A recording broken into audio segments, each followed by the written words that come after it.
Goeiemiddag vriende, dit is ons week 3 van Kom Stap en Entjie Saam. En ek wil jou nooi om bietjie saam met ons hier op die pad te stap en te kyk waar die Here ons uitbring. Nou baie van ons het al in hierdie situasie in ons lewe gewees. Ons het geleer om te lees, die Bybel te lees, om te leer om te bid. Ons het geleer om kerk toe te gaan, dankoffer te gee, al die regte goedjies te doen. En ons het gehoor, die Here sal vir ons sorg. En dan kom jy skielik in 'n storm van jou lewe en jy dink, dis nou die tyd wat ek die Here gaan vra. Here, help my, Here, haal hierdie siekte uit my lyf uit. Here, staan vir my by. Here, bring hierdie finansiële krisis, laat dit ons makliker kan asemhaal. Daar's so baie dinge, Here, wat ons so nodig het dat U nou moet doen. En dan skielik is die Here net doodstil. Jy ken dit, nê? Nou die disippels was saam met Jesus op die berg en hulle het gesien hoe hy vis en brood vermeerder het en dan staan daar in Matteus 14 vers 22 sê Jesus vir hulle, hy het hulle gedwing om op die water te gaan. Nou, as ervare vissermanne kon hulle waarskynlik vir Jesus gesê het, Here, U weet hoe om te bid en U weet hoe om met die Vader te praat en U verstaan die koninkryksdinge, maar ons verstaan die see, ons verstaan die water. Dis nie nou die tyd om op die water te wees nie. En tog is hulle gehoorsaam en hulle doen wat die Here vir hulle sê.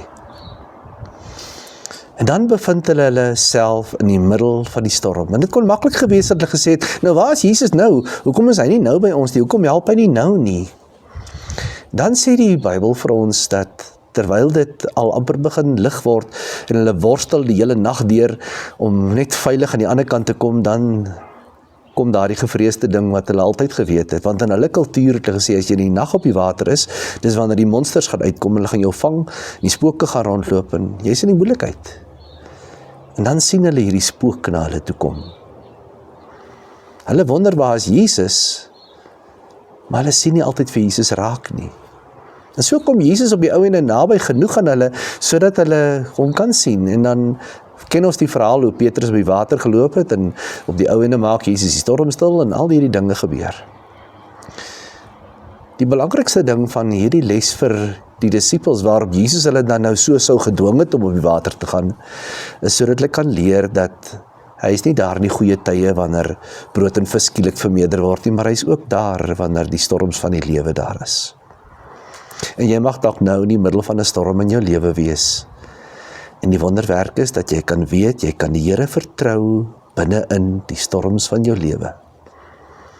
Die Bybel sê nie vir ons altyd dat die Here die storms wegvat nie, maar hy sê vir ons, ek is in die storm by jou. Niemand sal jou uit my hand uitruk nie. Jy is veilig, ek ken jou op jou naam, jy behoort aan my, en ek sal altyd saam met jou stap. Nou geniet die week se voorstap, en mag die Here in jou storms sigbaar wees.